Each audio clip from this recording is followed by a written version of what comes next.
आकर्षित लैंडमार्क, सपनों का घर जैसा आप चाहते हैं हम बनाते हैं। 1, 2 एवं 3 BHK ready position flat. Call 9827321321।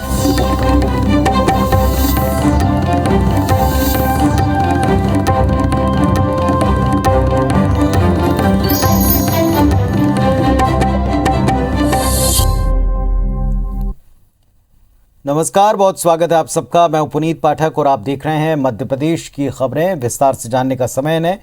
15 तारीख को भोपाल के जमूरी मैदान पर आदिवासियों का मेला लगेगा। बिरसा मुंडा की जयंती पर जनजाति गौरव दिवस का एक बड़ा कार्यक्रम सरकार रख रही है, जिसमें खुद प्रधानमंत्री नरेंद्र मोदी शिरकत करेंगे। प्रदेश भर से तकरीबन 2 लाख से ज्यादा आदिवासियों के जुटने का दावा है और इस कार्यक्रम को लेकर तैयारियां जोरों पर हैं। सुरक्षा के भी कड़े बंदोबस्त किए गए।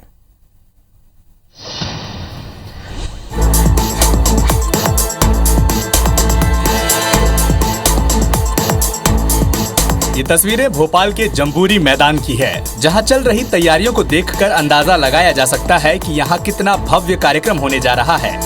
खुद सीएम शिवराज सिंह चौहान और प्रदेश बीजेपी अध्यक्ष वीडी शर्मा ने तैयारियां देखी और कुछ व्यवस्थाएं दुरुस्त करने के निर्देश भी दिए।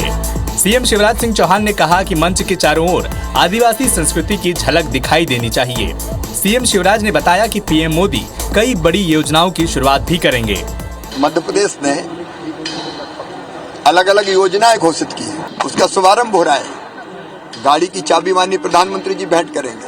परंपराओं का प्रकटीकरण, उनको आगे बढ़ाने का काम ये भी सरकार समाज के साथ मिलकर करेगा। जनजाति गौरव दिवस की शुरुआत जो हुई है उसको माननीय प्रधानमंत्री जी ने राष्ट्रीय जनजाति गौरव दिवस घोषित करके कैबिनेट ने पारित करके संपूर्ण देश का 15 नवंबर को जो भगवान बिरसा मुंडा जी की जयंती पर गौरव दिवस घोषित किया है, ये हम सब लोगों के लिए गर्व का विषय है। पीएम मोदी करीब 3.25 घंटे भोपाल में रहेंगे, जहां वो जनजातीय गौरव दिवस कार्यक्रम को संबोधित करेंगे और world class Habibganj railway station का उद्घाटन भी करेंगे। पीएम मोदी के रूट और कार्यक्रम को लेकर सुरक्षा के कड़े प्रबंध किए गए हैं। एसपीजी ने सुरक्षा की कमान अपने हाथ में ले ली है और खुद गृह मंत्री नरोत्तम मिश्रा ने भी आयोजन स्थल पर तैयारियों का जायजा लिया। सारी बात हुई है, डीजी साहब थे मेरे साथ में, एडीजी इंटू थे मेरे साथ, बिंदु साहब बात की है, ये बताई नहीं जाती है। एसपीजी भी आ गई है। इधर बीजेपी कार्यक्रम को भव्य बनाने की तैयारियों में जुटी हुई है। इसके तहत भोपाल के जनजाति संग्रहालय पहुंचे वीडी शर्मा ने जनजातीय लोगों और कलाकारों को पीले चावल देकर अपने कार्यक्रम में आने का निमंत्रण भी दिया। बीजेपी नेताओं ने इस आयोजन पर सवाल उठा रही कांग्रेस पर जमकर निशाना भी साधा। पीले चावल दे करके आज हम आमंत्रण देने के लिए आए हैं कि आप आइए। 15 नवंबर को माननीय प्रधानमंत्री मोदी जी भोपाल के अंदर पधार रहे हैं और राष्ट्रीय जनजाति गौरव दिवस का शुरुआत करेंगे। आप भी उसके साक्षी बने। हमारे जो जनजाति के महापुरुष हुए, जिन्होंने आज़ादी की लड़ाई में भाग लिया, जनजातियों के उत्थान में भाग लिया, उन सबको आगे बढ़ाने के लिए, उत्थान करने के लिए माननीय मोदी जी आ रहे हैं। अब उन आदिवासी जनजाति समाज का मोह भंग हो गया, कांग्रेस से अस्ताचल की ओर है। कार्यक्रम को भव्य बनाने के लिए मंत्रियों और विधायकों के साथ बीजेपी पदाधिकारियों को भी जिम्मेदारी सौंपी गई है। सीएम शिवराज सिंह चौहान ने कहा कि दुनिया के सबसे ताकतवर नेता का स्वागत करने के लिए भोपाल तैयार है। विवेक पटैया के साथ सुधीर दंडोतिया, IBC 24 भोपाल। मुख्यमंत्री शिवराज सिंह चौहान ने आज भोपाल के जमूरी मैदान पर जनजाति गौरव दिवस कार्यक्रम की तैयारियों का जायजा लिया। इस दौरान बीजेपी के जिला अध्यक्ष सुमित पचौरी मंच से नीचे गिर पड़े। मंच से गिरने के कारण सुमित पचौरी बेहोश हो गए, जिसके बाद सीएम शिवराज और वीडी शर्मा उनको लेकर अस्पताल के लिए रवाना हुए। चिकित्सा शिक्षा मंत्री विश्वास सारंग उनको अपने वाहन में साथ में अस्पताल लेकर गए। उनकी हालत फिलहाल ठीक बताई जा रही है।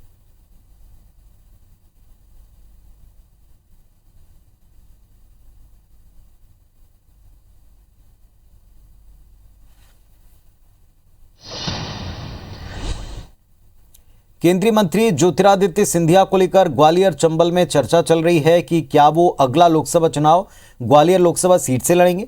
दरअसल सिंधिया ग्वालियर में खासे एक्टिव दिख रहे हैं।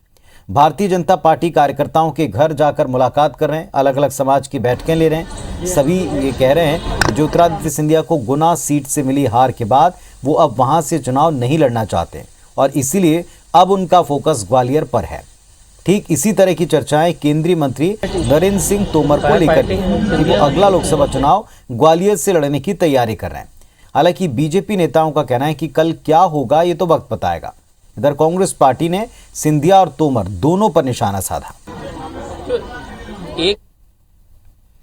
कांग्रेस के पास कोई एजेंडा नहीं बचा है। मैंने कहा कि सिंधिया जी माननीय एक राजनीति को समाज सेवा राजनीति उनको जो करते हैं वो समाज सेवा के लिए करते हैं और निरंतर हर क्षेत्र में काम कर रहे हैं। अभी स्थिति ये है कि ग्वालियर में अगर माननीय तोमर साहब सांसद होते या मंत्री यहाँ से होते तो ग्वालियर में जो भूमि पूजन लोकार्पण और जो कार्यक्रम तमाम सारे जो सिंधिया जी कर रहे हैं वो नहीं कर पाते। इसलिए नरेंद्र सिंह जी की भी इच्छा है कि अगला चुनाव वो ग्वालियर से ही लड़ें। राजधानी भोपाल में सलमान खुर्शीद की पुस्तक का विरोध करते हुए सलमान खुर्शीद के पोस्टर उनकी किताब को जलाया गया। भोपाल में संस्कृति बचाओ मंच ने सलमान खुर्शीद से उनके कहे के लिए माफी मांगने की मांग करते हुए उनके खिलाफ कड़ी कार्रवाई की मांग की। संस्कृति बचाओ मंच ने भोपाल में सलमान खुर्शीद की किताब की प्रतियां जलाईं, उनके पोस्टर को आग लगाकर विरोध दर्शाया। वहीं मध्य प्रदेश के गृह मंत्री ने खुर्शीद के बहाने कांग्रेस नेतृत्व को कटघरे में खड़ा कर दिया।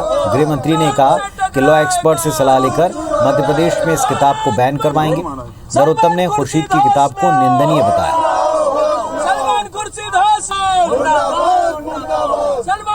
बहुत निंदनीय पुस्तक उन्होंने छापी है और मैं मध्य प्रदेश के लॉ विशेषज्ञों से राय कराऊंगा और मध्य प्रदेश में इस किताब को बैन करेंगे।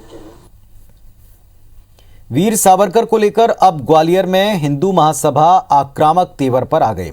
महासभा ने 10 नवंबर तक स्मार्ट सिटी को ताला खोलने का अल्टीमेटम दिया था।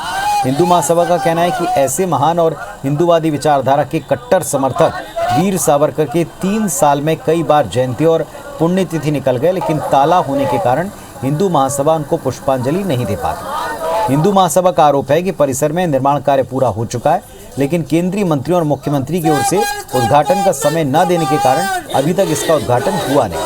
प्रशासन का कहना है कि जल्दी उद्घाटन किया जाएगा और उसके बाद सभी लोगों के लिए परिसर खोल दिया जाएगा। वहीं हिंदू महासभा नेताओं ने चेतावनी दी कि अगर 19 नवंबर तक ताला नहीं खोला गया तो वो खुद ही इसका उद्घाटन कर ताला खोल देंगे।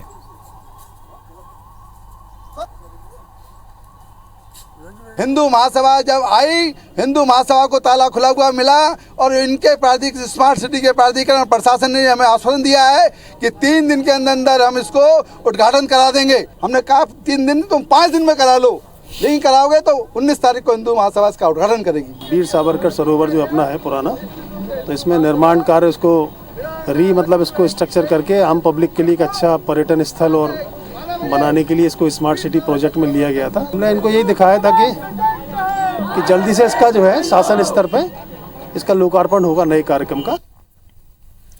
शहर में सड़कों पर घूम रहे आवारा गौवंश के लिए मध्य प्रदेश में वित्त एवं आबकारी मंत्री जगदीश देवड़ा ने अपने कार्यकर्ताओं को गांधीगिरी करने को कहा है। अब भाजपा कार्यकर्ता सड़कों पर घूम रहे गौवंश के मालिक की जानकारी जुटाएंगे और उनके घर पहुंचकर उन्हें फूल माला पहनाकर गौवंश मालिकों को शर्मिंदा करेंगे। देवड़ा मंदसौर विधानसभा के दलौदा में अखिलानंद ग्रामीण गौशाला के शॉपिंग कॉम्प्लेक्स का लोकार्पण करने पहुंचे थे। गौशाला समिति ने करीब 10 दुकानों का निर्माण किया है। जगदीश देवड़ा ने कहा कि प्रदेश भर के शहरों में गौवंश के सड़कों पर घूमने के बाद इन पशुओं का ये जो मालिक हैं दूध दोहने के बाद इनको बाजार में यूं ही छोड़ देते हैं, जिससे यातायात प्रभावित होता है, हादसे होते हैं। कहा कि ऐसे लोगों पर कार्रवाई के बजाय अब गांधीगिरी का रास्ता अपनाया जाएगा।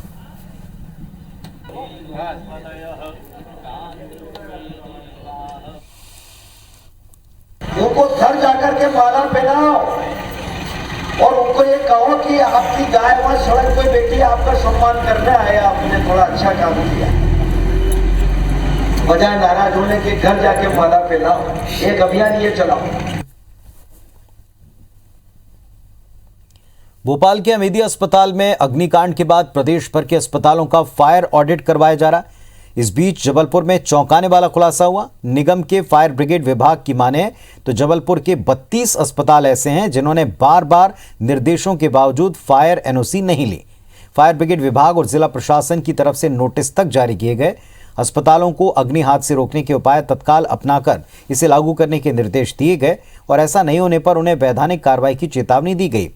जबलपुर के city hospital, galaxy hospital, Mahakaushal अस्पताल, सुविधा हॉस्पिटल और मिडास हॉस्पिटल समेत 32 ऐसे हॉस्पिटल हैं जिन्होंने फायर एनओसी नहीं ली है। कलेक्टर कर्मवीर शर्मा के मुताबिक प्रशासन की कई टीमें फायर सेफ्टी प्रावधानों का पालन करवाने के लिए तैनात की गई हैं। अगर तय समय सीमा में अस्पताल अपनी व्यवस्थाएं दुरुस्त नहीं करते तो उनके खिलाफ कड़ा एक्शन होगा।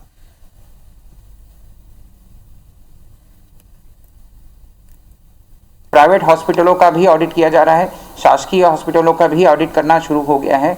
मेडिकल कॉलेज का भी डीन साहब ने जो है उसका सुपरिटेंडेंट साहब ने उसका ऑडिट करना शुरू करवा दिया है। नगर निगम की टीम को भी हमने निर्देशित किया है कि वो भी फायर सेफ्टी के जितने भी नॉर्म्स हैं उसको कंप्लीट कराएं। यदि वो समय सीमा में पूर्ति नहीं कराते हैं तो उनके विरुद्ध फिर सख्त कार्रवाई भी की जाएगी। कटनी जिले के कैमोर नगर परिषद के पूर्व अध्यक्ष और भाजपा नेता गणेश राव को अपनी जान का खतरा लग रहा है, वो भी किसी और से नहीं बल्कि कैमोर टीआई अरविंद जैन से। पुलिस अधीक्षक से की गई शिकायत में उन्होंने लिखा कि मेरे और मेरे परिवार को जान माल की हानि हुई तो उसके जिम्मेदार थाना प्रभारी कैमोर अरविंद जैन होंगे। वहीं बीजेपी के वरिष्ठ नेता गणेश राव ने पुलिस अधीक्षक से सुरक्षा तय कराने की मांग की। मामले में जांचकर्ता एडिशनल एसपी मनोज केडिया का कहना है कि शिकायत की जांच की जाएगी। उधर पुलिस कंट्रोल रूम के ग्रुप में एक वीडियो वायरल किया गया, जो वीडियो अनुराग द्विवेदी नाम के शख्स का है, जिसकी शिकायत पीड़ित गणेश राव ने कैमोर टीआई से की। इस वीडियो में वो टीआई को बधाई दे रहा है और गणेश राव को आरोपी बता रहा है। हैरत की बात यह कि इस वीडियो के बारे में सीनियर अधिकारियों को कोई जानकारी नहीं। अब एडिशनल एसपी वीडियो की जांच कराने की बात भी कहते हैं। बिल्कुल मेरे को इसलिए खतरा है कि इनकी नियत में मुझे खोट दिखाई दे रहा। लगातार ये पीठ पीछे यहाँ वहाँ निपटाने की बात कर रहे हैं, कभी भी कुछ हो सकता है। मैं एक जनसेवक और लगातार लोगों के बीच में सेवा करता हूँ, साधारण व्यक्ति हूँ और मेरे परिवार और मेरे साथ कभी भी कुछ हो सकता है, इसलिए मेरे एसपी साहब से शिकायत। थाना प्रभारी के खिलाफ उन्होंने भी एक शिकायत दी है, शिकायत की जांच की जा रही है।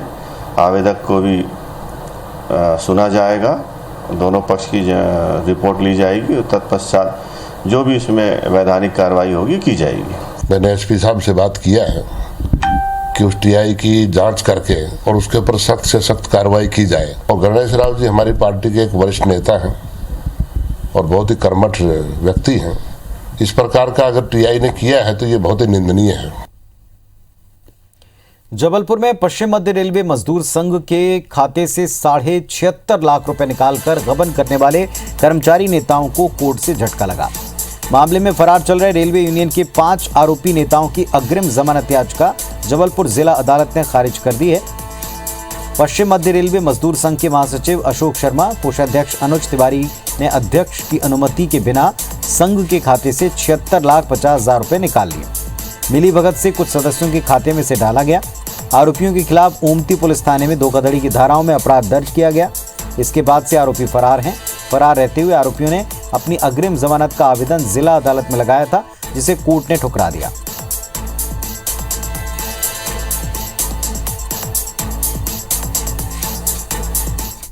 जबलपुर में कांग्रेस विधायक संजय यादव के बेटे की खुदकुशी की गुत्थी अब तक नहीं सुलझ पाई है। विधायक के बेटे विभू खुद साइकोलॉजी के स्टूडेंट थे, लिहाजा विभू को जानने वालों और पुलिस को भी ये बात काफ़ी हैरानी में डाल रही है कि साइकोलॉजी का छात्र आत्महत्या जैसा कदम कैसे उठा सकता है। हालांकि घटनास्थल से मिले एविडेंस और सुसाइड नोट के मद्देनज़र पुलिस इस बात को कंफर्म कर रही है कि ये मामला आत्महत्या का ही है। जबलपुर के एसपी सिद्धार्थ बहुगुणा के मुताबिक विभू का सुसाइड नोट इस वारदात के लिए किसी को जिम्मेदार नहीं ठहराता और मुमकिन है कि साइकोलॉजी की पढ़ाई के दौरान ही वो ऐसी किसी बात से प्रभावित हुआ जो उसके दिमाग में घर कर गई और उसने इस तरह का कदम उठाया। उधर आज विभू का अंतिम संस्कार तिलवारा थाना क्षेत्र स्थित संजय यादव के पैतृक गांव घाना में हुआ। पिता संजय यादव ने अपने लाड़ले विभू को मुखाग्नि दी। अंतिम संस्कार से पहले विभू की अंतिम यात्रा हाथीताल स्थित संजय यादव के घर से निकाली गई। मासूम विभू को अंतिम विदाई देने भाजपा और कांग्रेस के नेताओं समेत हजारों की संख्या में लोग संजय यादव के घर पहुंचे।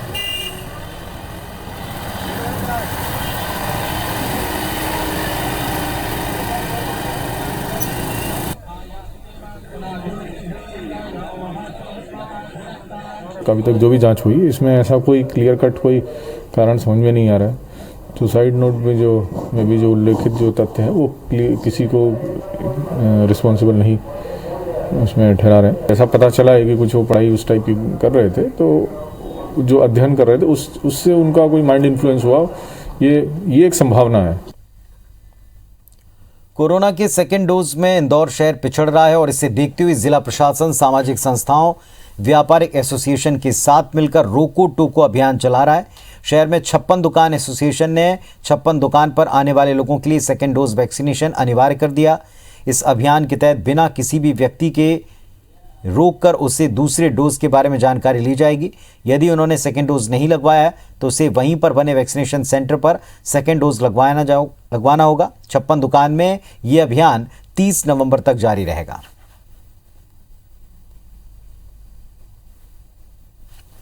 बाजार में आने वाला हर ग्राहक को हम रोको टोको का काम करेंगे कि आपने अभी वैक्सीनेशन ले लिया है या नहीं लिया है, दूसरा डोज आपने लिया है या नहीं लिया है। 30 तारीख तक हमारे पास में ये रोको टोको अभियान चलेगा।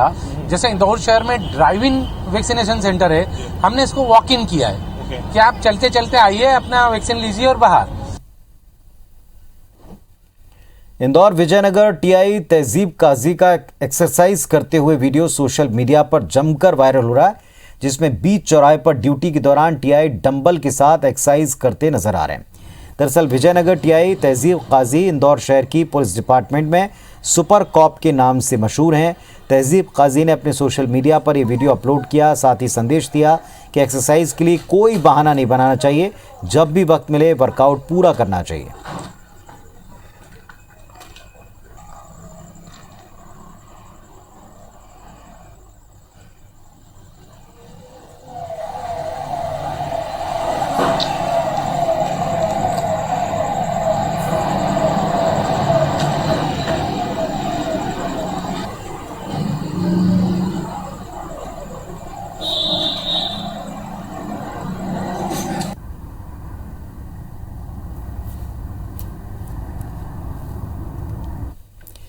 भोपाल में सब्जियों के दाम आसमान छू रहे हैं। अमूमन सर्दियों के दिनों में मंडी में सब्जियों की आवक बढ़ती है, लेकिन अब की बार यह आवक कम हुई है।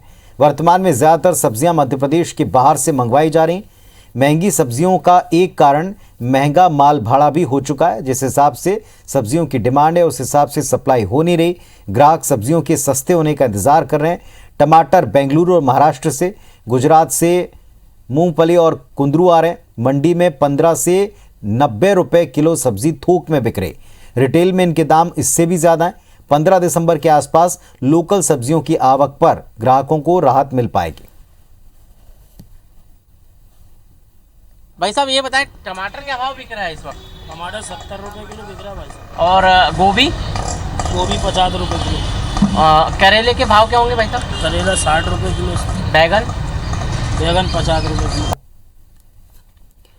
आज़ादी के अमृत महोत्सव के तहत भोपाल के मोतीलाल नेहरू स्टेडियम में बीएसएफ अकादमी टेकनपुर के जांबाज जवानों ने शहरवासियों के लिए शुक्रवार का दिन बड़ा खास बना दिया। अपने हैरत अंगेज करतब दिखाकर एक के बाद एक डेयर डेविल शो में बाजीगरी दिखाई, सभी को चकित कर दिया। कई इवेंट दिल दहला देने वाले थे। म्यूजिकल राइड के दौरान 16 जवानों ने क्रॉस राइड किया। कार्यक्रम में 45 मिनट के शो में 30 इवेंट हुए, जिसमें फ्लैग मार्च, जांबाज salute, arrow position, rope riding, ladder with jump, leg guard, foot take riding, fish riding, fire with tube light jump जैसी कई हैरतअंगेज करतब इसमें शामिल थे। टीम कैप्टन अवधेश सिंह ने जलते हुए गोले में 25 रॉड तोड़कर बाइक निकाल कर दिखाई, जिसे देखकर सभी दंग रह गए। ये मौका था सीमा सुरक्षा बल टेकनपुर की ओर से मोतीलाल स्टेडियम ग्राउंड पर डेयर डेविल्स शो का, जिसमें 52 जांबाजों ने बाइक स्टंट के इवेंट्स दिखाकर सबका दिल जीत लिया। मुख्य अतिथि के तौर पर प्रदेश पुलिस के मुखिया डीजीपी विवेक जौहरी मौजूद रहे।